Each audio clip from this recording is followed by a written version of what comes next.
Hello,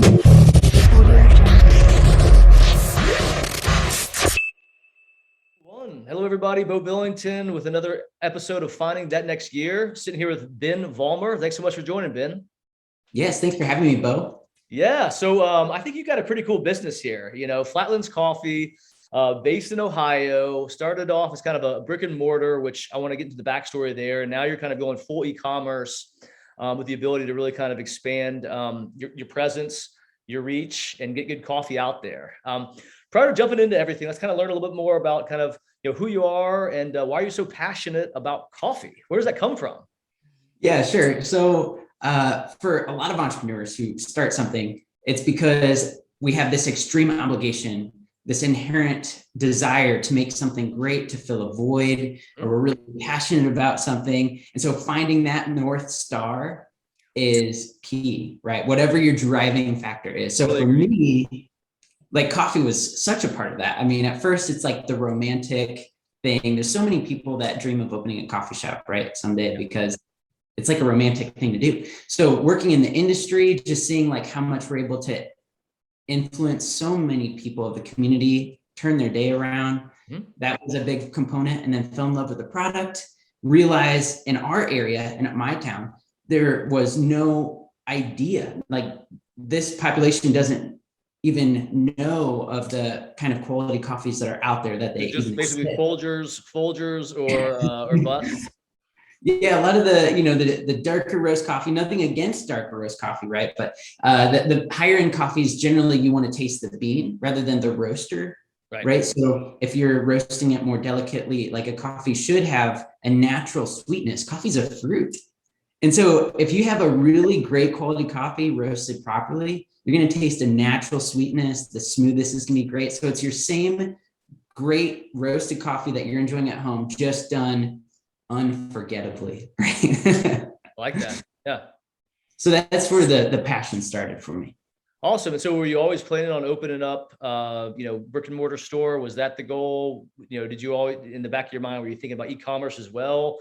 Or did you start with the brick and mortar and then think, hey, how can I expand our reach, get our coffee into homes that maybe aren't in Bowling Green, Ohio? Yeah, brick and mortar can be scary for a lot of people, right? Oh, absolutely. Because the hard assets and it's the cost associated. Absolutely. Yeah. And I mean, right now there's a huge surge in e-commerce. I mean, it is safer. It is kind of smart. You can test your product. You can test it in the market. I do recommend, if you can, start online, because that's like a really good way to go and get guest feedback ahead of time.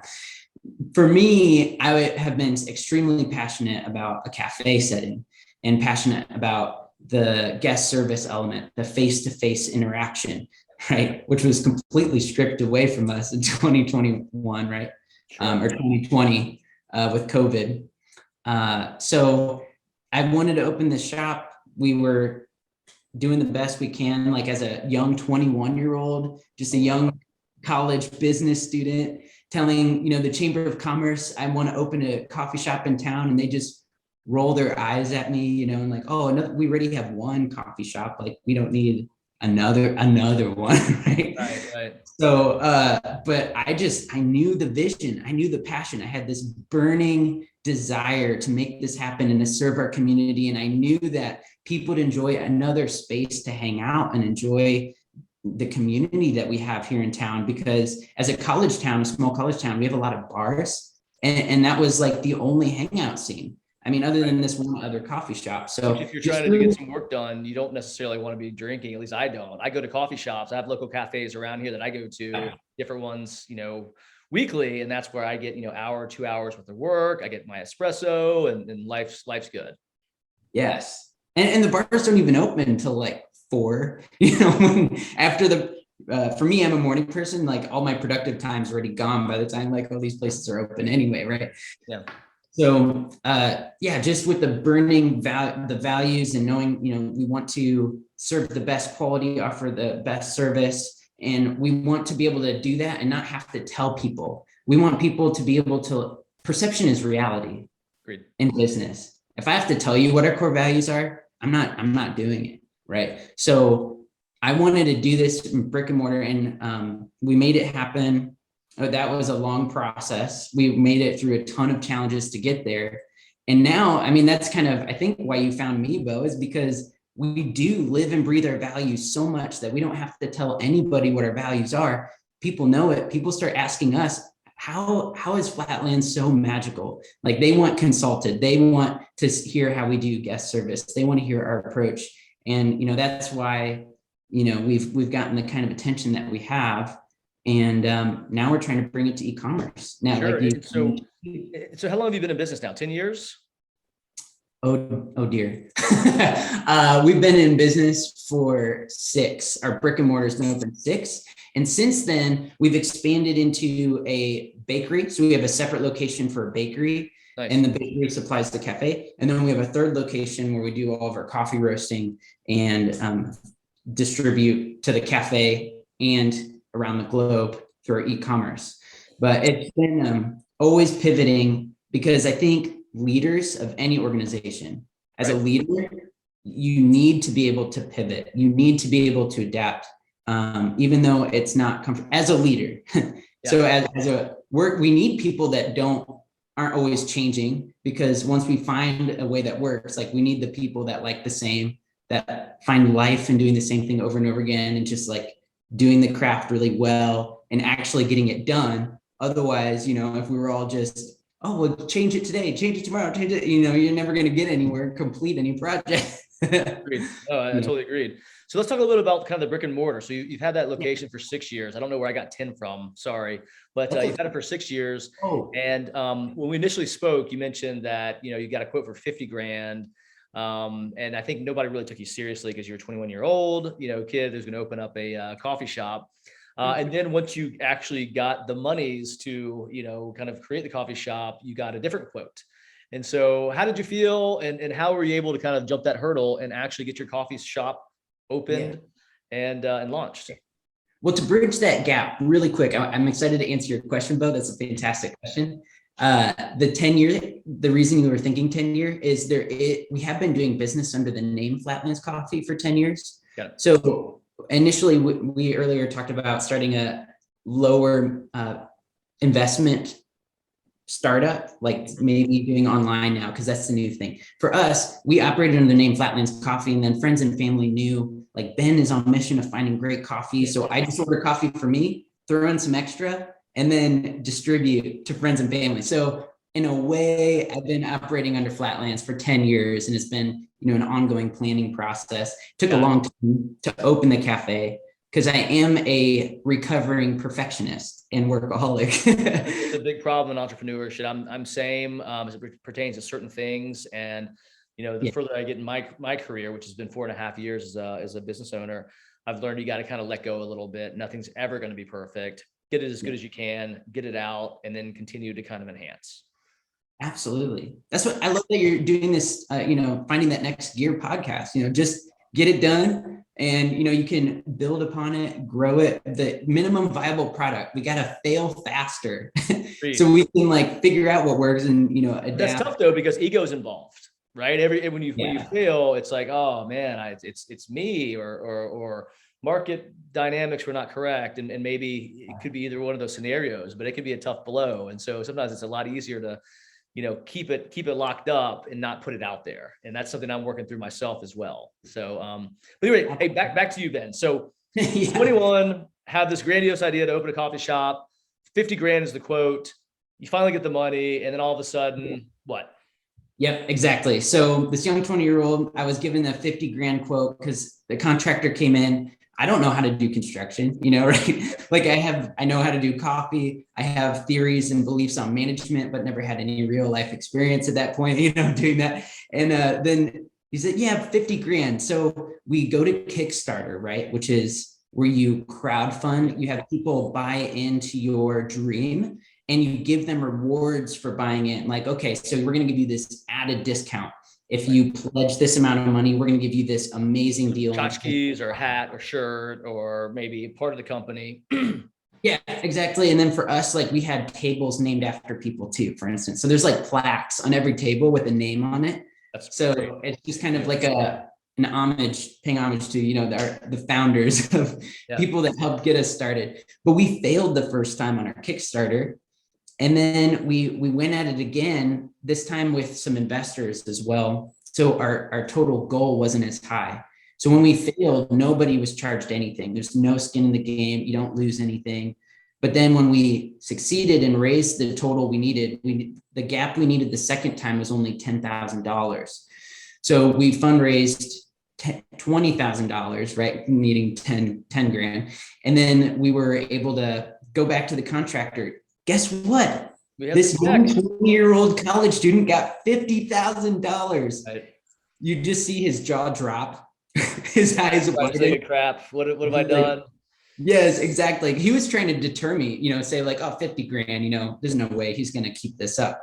But when you have that burning passion, that there's a void, you just believe in it. Well, one thing I want to highlight real quick before you kind of finish the story is that the reason you're probably successful on Kickstarter is because of your passion. The reason I wanted to talk to you is because of your passion. And I feel if entrepreneurs don't have that passion, dead in the water. But anyways, keep going. And I want to build upon that, Beau, too. And this is why hiring that free agent or DMV coaching, wherever, we find mentors to encourage and instill these tidbits to listeners. So I love your advice, what you just said, Beau. So, with that being said, we always need somebody. And this was explained by Donald Miller, actually, too. I love how he articulated every organization needs at least one person who just stays up at night obsessing about the consumer, obsessing about the customers, obsessing about the person you are serving in your organization. If you don't have that one person that has that extreme passion, extreme fire, then you're not going to be able to weather the storms when, challenges come in, or be able to identify when you need to pivot, when you need to change, and when you need to buckle down. So for us, that was that time for me, like needing to buckle down, because the contractor came back, looked around, and was like, oh, actually, Ben, this is going to be at least $100,000, not including your equipment, not including your fixtures, not including, it's just to get this space like the way you have it mapped out. And being a perfectionist, I was not willing to cut, many corners either. Right. So at that point, it just became like a leap of faith. It's like, all right, shrug my shoulders. I don't know what to do other than to buy a hammer, YouTube, and ask friends and family how to do the contractor stuff, have people show me, have people help that knew how to do this, and kind of became an apprentice to some, and like learn and do this real life. And it was just miraculous, the kind of community support that we had from like those around us that buy into the vision, because the reality is all of us as human beings, we're drawn to passion, right? So like, even if someone's listening to this and maybe they don't even like coffee, right? If you sense that passion for a minute, you do experience like an excitement, because when you're around other people that are passionate, there's this sense of like, there's something bigger than ourselves happening here. And as human beings, we always want that. Like, we want to be around that. We'll spend money for it. And if you don't have like that passion and that desire and your ability to share that, like, that's kind of the secret sauce, as I would say. I agree. I want to buy your coffee, right? I mentioned to you, I think when we had an initial call a week and a half ago, like I'm going to be, a Flatlands Coffee subscriber. So are you telling me that you actually built out your brick and mortar yourself? With friends and family. Yep. So did everything ourselves, had to go through all the, within the budget, within the 50 grand budget? We did. It was just flying blind in faith, just like hoping and praying and just working, and then working with the county, working with, certified plumbers. Like, it's amazing the kind of things that people did to step up and really help this thing happen. Like a certified plumber taught me how to do the basics and then let me use his license.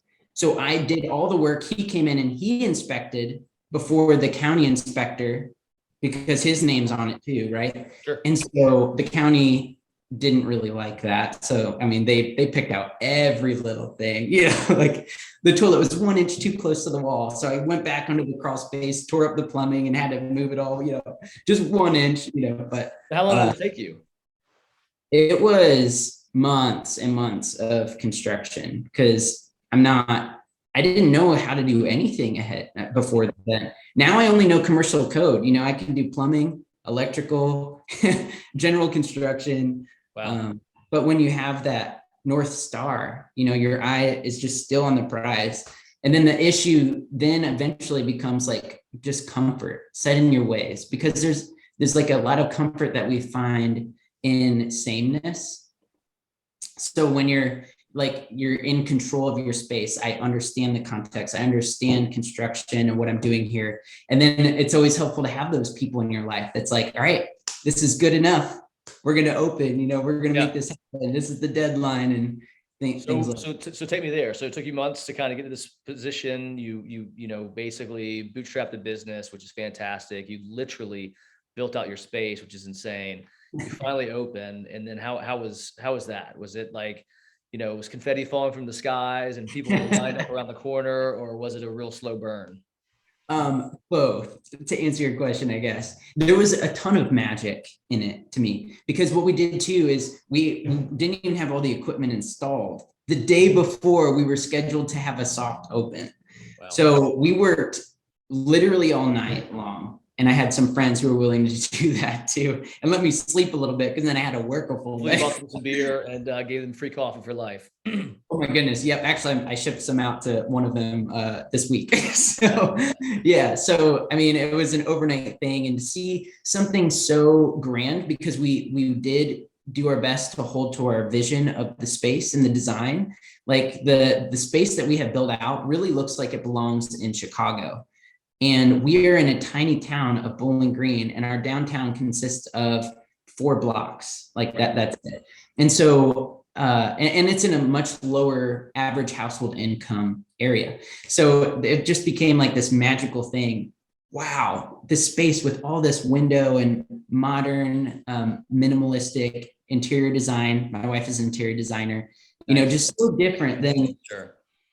So it was magical. And though at the same time, it's a new business, right? So the start of any business, I mean, if you have any entrepreneurs listening in, like, I wouldn't be hard on yourself if it starts chaotic, because every business starts in that phase of chaos. It was absolute. I think you want chaos. I think chaos almost means that, hey, people have heard about me, like I've arrived. If there's not chaos, that's when you should be when it's quiet.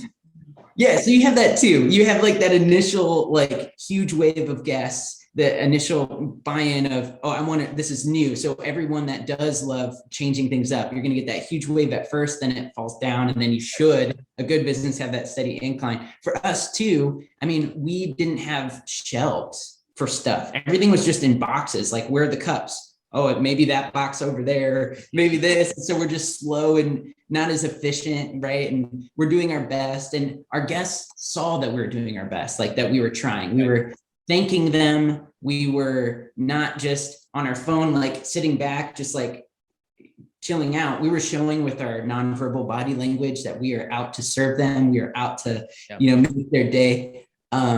It's funny how simplistic business can be sometimes, that if you literally just show somebody you care or act like you care, how it comes full circle. Like my business, I've gotten a lot of compliments as of recent about communication and how, my company communicates better, clearer, quicker, and we're very responsive as compared to some of our competitors.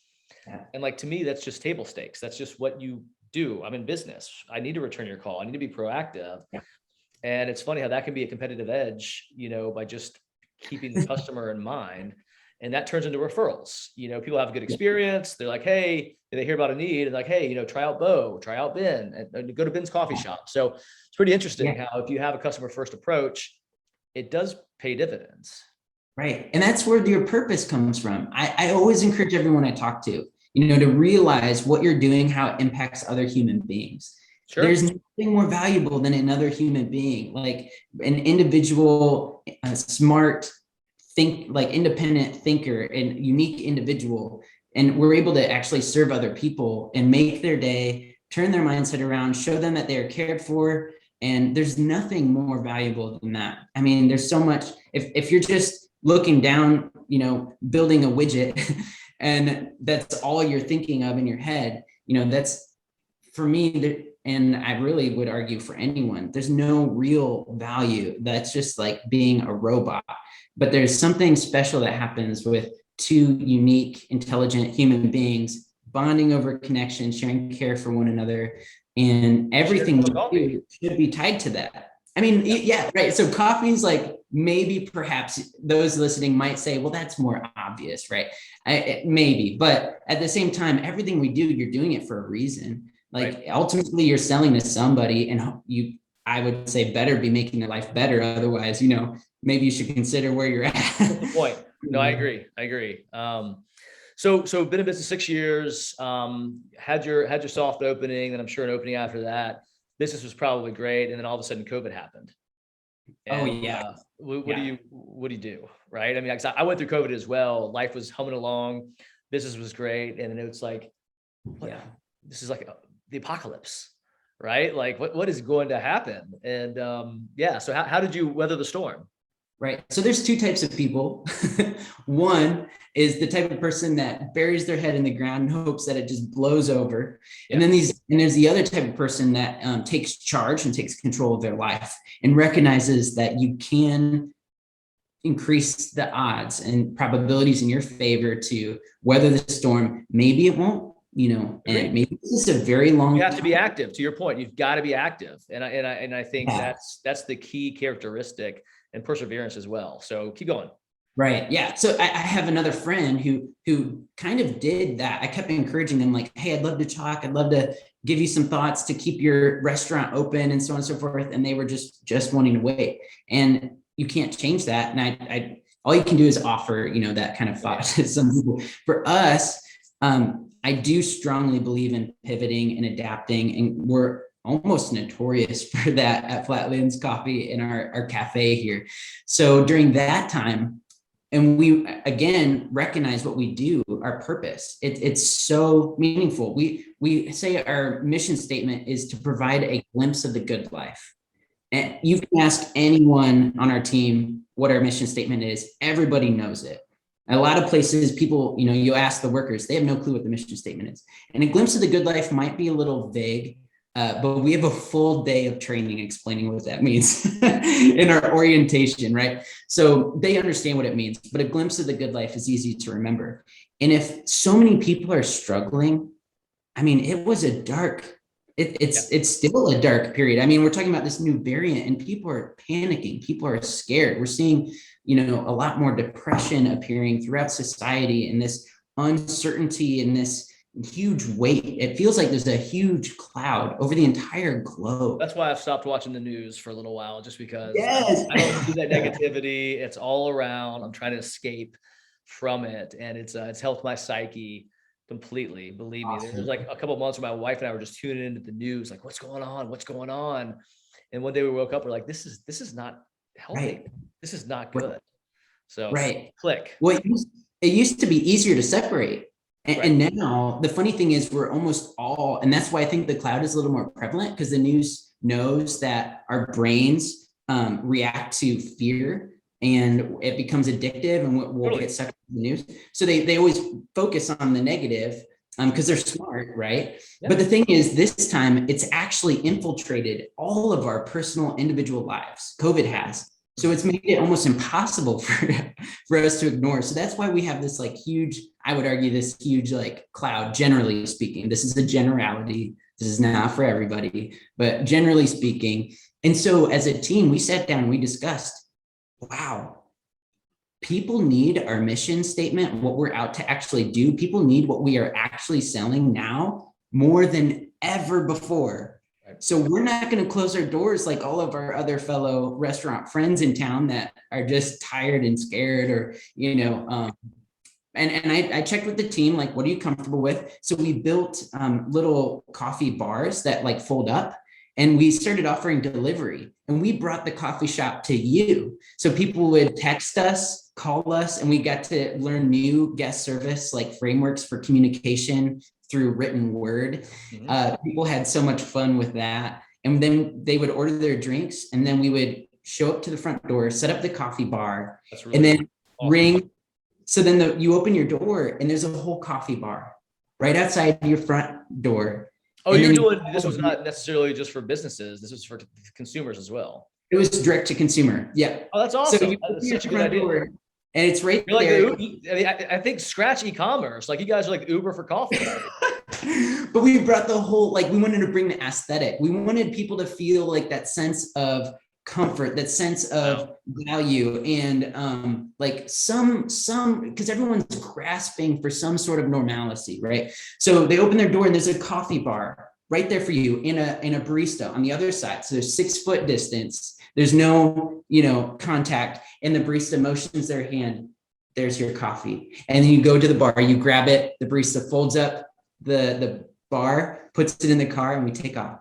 That's awesome. So we brought the coffee shop to our guests, and then e-commerce. I know you're excited. Well, let's get there, but I think what's interesting about bringing the coffee shop to the consumer is that again, you're connecting on a one-to-one level with the consumer.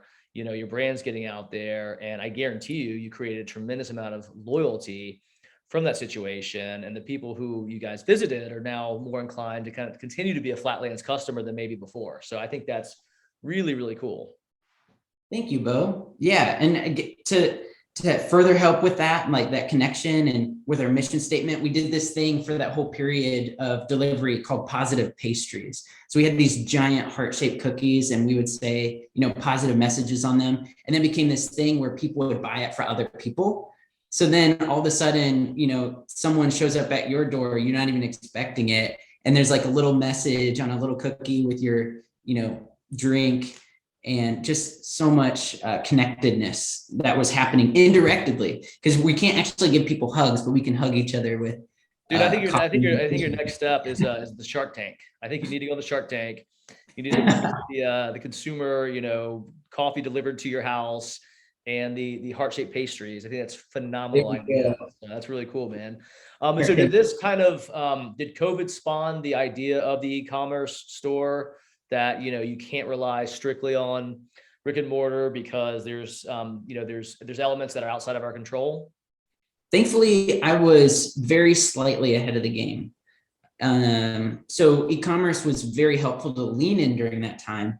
We started like just before COVID happened, timeline wise, with our e-commerce. So the e-commerce world is very different. It is very difficult because everybody's selling something, and it's cloud. Trust me, I'm there as well. And it's almost like who spends the most on marketing dollars and advertisement wins. Right. Or like you said, you find your differentiating marketing is maybe just clarity, knowing that all of your other competitors or maybe even your competitors are talking about them. This is what I see the most. Everyone talks about, well, we do this and we're award winning and we're do this. And that doesn't make me like, that maybe builds a tiny bit of credibility, but I actually get more excited and I actually will click that buy button more often when it's, you can experience this, you will get this partnering with us, and here's how it will be delivered. It's just a lot more focused on storytelling. I just did a podcast recently about storytelling and about a future state, and how people want to learn about, if you partner with us, this is what you will experience. And so totally agreed. And that's in line with the recent podcast that I did. Oh, cool. And, it's a great point. I like that. Everybody go back, listen to that next. Yeah, exactly. You always got to have the shameless plug in there somewhere. And so what's your goal with the e-commerce site now? I mean, do you plan on kind of doing more brick and mortar, or do you see that e-commerce is kind of the future of Flatlands? And I think the name could lend itself to either a brick and mortar or a e-commerce store. Right. So for me personally, I am pivoting more towards the e-commerce realm.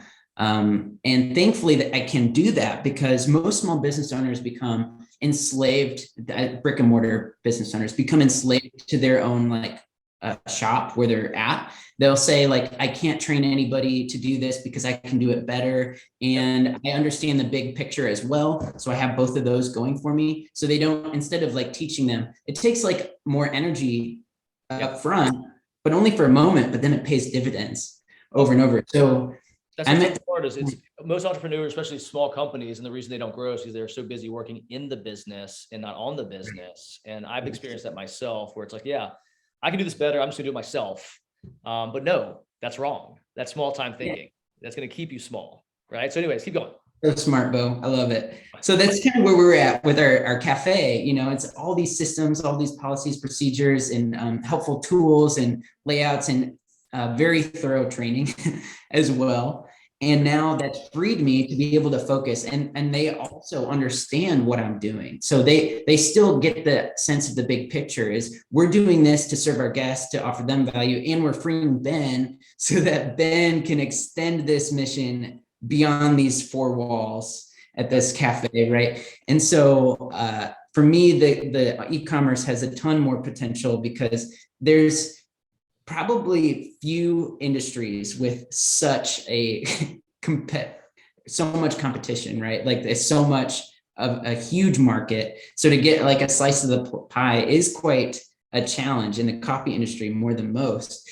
But it's so fun because again, I'm just driven by the ultimate mission and our maintaining our values and offering better service than anyone has ever seen with e-commerce, or awesome.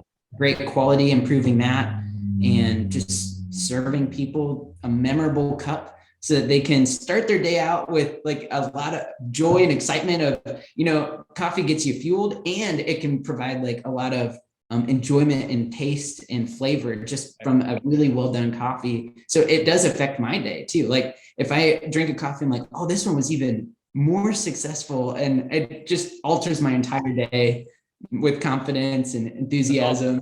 No, I think if you can figure out a way to let your passion shine through as it pertains to the e-commerce store, because at the brick and mortar, people get to see you, get to meet you, get to experience kind of Ben and his passion and love for coffee. But you need to figure out a way to bottle that and bring that to e-commerce. And if you can do that, I think you guys will go nuts and be able to kind of get a small, a sliver of that huge market, commoditized market. So that's super exciting, Ben. Glad to hear that. So real quick, we're going to go to a lightning round, quick responses, quick questions. What's the favorite aspect of being your own boss? I love being able to help other people come alive. A lot of times when we work for other places, it's, if this were my place, or, I would do this different, or this is my, philosophy. I love being able to steer the ship and equip everyone to be leaders. That's why I say, when I introduce myself, my title is an executive leader. At Flatlands, everyone leads. So I actually have the ability to do some kind of radically different setups within management. Mm-hmm. At Flatlands, I also love the ability to be flexible and to pivot, knowing the ultimate vision and having that initial enjoyment of coffee and being the one that like kind of pioneered, I guess, this whole thing, although everyone's just as important as I am, that's a part of the team. Being able to keep that in mind and that kind of whole history that I've lived through, and be able to, the future path, the flexibility. Yeah, it's great. Quite a story. Least favorite part about being your own boss? Oh, wow. I think for me, at least, it's not having other. That's a good question, Bo. I wish I came more prepared. No, that's the whole point. I'm trying to keep you off guard. So yeah, no, that's okay. I guess I could say, like, sometimes I'll even say, like, I wish I had a partner, I guess, just to be very isolating, I'm there as well. Heavyweight down. It can be tough. You're making the decisions. You're in charge of the direction. Totally. Yeah.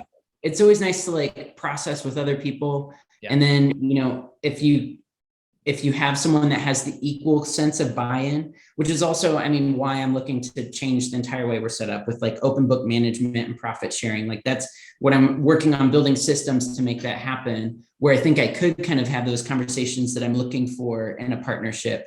But, it's just, if we were like a larger team with more partners, then maybe we can move faster. Because I love, I have a growth mindset, right? So if you have a growth mindset, you're always looking for how can we serve better? How can we have a better organization? How can we provide? And then when you're just yourself, then that can be, it's limiting. I'm only capable, I have the same amount of hours in the day as you do, Beau. And it's, Yeah. No, I but if agree. Trust we me. work together, I then we get it. double, Yeah. you know?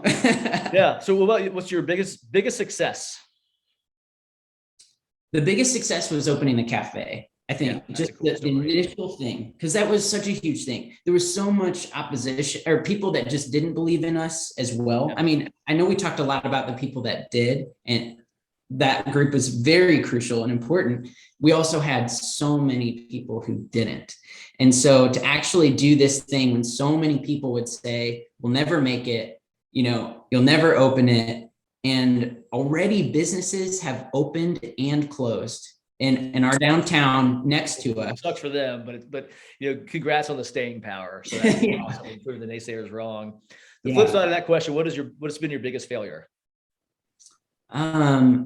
I think, ironically, to be completely vulnerable with you on this, the lack of understanding of what to look for the strongest marketplace. So we have weathered the storms. We have made it through insane things that have happened in our town, only to be followed with COVID. And we've been able to weather so much. At the same time, knowing what I know now, I would have opened in a different town, frankly, where there was more complementary businesses to what we do. And I did not think about that aspect, and I didn't realize that. So there's always going to be a hindsight, and I'm still grateful and privileged that we get to serve the people here. I think we could have done more. We could have been less limited because we all need a healthy bottom line. All of our operations run off cash flow. You have to have healthy cash to be able to better serve your guests, to better serve your teammates, to better serve, we have to focus on dollars. And that's not a bad thing. There's a wave of young people, right, that are, anti-business, they might say. And so we actually have like a full orientation where we train on business and how business can be used to do great things. And it's actually the person behind it and the mentality, like, what are we actually on mission to do? What are we actually achieving? Who are we actually serving and making their lives better? And this is how we do it. We just have to have a healthy bottom line to make these things happen. So I probably would say that would be the biggest failure was actually the location. So it's just constrained our ability by being in such a small town with less product market fit, period. It's the same issue that you have at the brick and mortar coffee shop as maybe somebody has in the software industry. Same thing. Yeah. Totally get it. Doesn't mean you're not going to succeed, but maybe you could have succeeded quicker, better, faster, bigger if maybe there's a better fit. So totally get it. Last question. What's the hardest part about having your own business? The hardest part, I would say, is juggling working, for me anyway, working from home. I think we talked about this too, Beau, and that's, you have your family going on and you have just interruptions. Actually, that might be the most translatable for anyone listening in, are interruptions. So you really just need a plan for interruptions. And that's kind of been my way around it. So in the day planner, I always try to focus on just two things and really try to get those two most important things of the day done before 11 a.m. That's early. That's so early. And then if you get to your next priorities beyond that, then you're just doing great, or you have room for interruption. And then you just find rest in knowing that you did achieve, the more important things, or, there's always tomorrow. But the reality is we all have 24 hours in our day. I have no more time than the quote unquote more successful person next door, and or less successful person next door. It's just what you do with your time. So planning for interruptions can be a challenge. And so now working at home is kind of its own set of interruptions. So actually there's upstairs now so that I could be here and have no background crying for our listeners. Yeah, kind of, as I've gone further into this journey, I've been more unapologetic about situations. If somebody gives me a call and I'm walking my dog, I'm walking my dog. You know what I mean? Like, kids are home, but kids are home. So it's kind of where we are, and also why I decided to go down this path as well, just so I could be who I am and not have to worry so much. And I think too, the lines between work and home are so blended. It's important to kind of block off time to get work done, but also make sure that you're there with the family. And like for me, kind of, I don't want to say non-negotiable, but I try to have my phone off from like 5 to like 6:30 or 7, work up to that point. And then afterwards I'll catch up with other stuff, but I try to be home and engaged as best I can. But sometimes you got to take care of crap. So smart, bro. Yeah. So, hey, so Ben, how can people reach you, and how can they get a hold of your coffee? Yeah, so I am on LinkedIn, Ben Vollmar. That's one good way. Also on Instagram, Ben Vollmar. And Flatlands Coffee, we're on all the main socials. So we're on Facebook, we're on Instagram, and then our website is flatlandscoffee.com. Nice. Cool, man. Well, hey, really appreciate you coming on. Sincerely, thanks for taking the time. Love the passion, love the mission. I wish you a boatload of money and success. I'm sure you'll do great. And I wasn't kidding when I mentioned Shark Tank. You should really consider getting on Shark Tank, because honestly, your passion's infectious, and you're gonna do great, man. So thanks so much for being on. Really appreciate it. And we'll talk soon. Thank you, Beau. It's been an honor to have this conversation. Thank you, sir. Take care. Yeah.